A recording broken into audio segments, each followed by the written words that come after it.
Well, we'll be, I think tomorrow is the hearing, so let's see how things go. But as I said, the important part was to submit the roster or to clear the roster. So the cabinet has passed the roster system.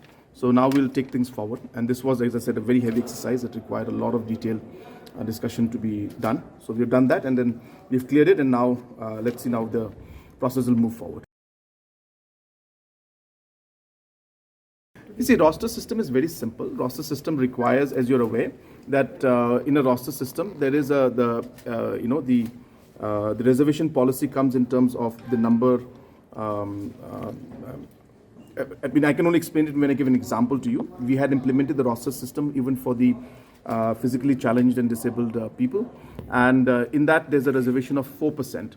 So how roster system works is very simple. That only if any recruitment had 25 posts, would one post go to the physically challenged people. But then now with the roster system coming in, suppose there is a 10 posts that are there, then then of course there will not be any reservation for the physically challenged. And then again the next, if there are 15 posts that have come out for recruitment, then the 15th post will go to the physically challenged. So the roster system ensures that the reservation policy is implemented in letter and spirit. So that's the whole purpose. And with the roster system in place, that is what will be followed. And that was a requirement for the High Court.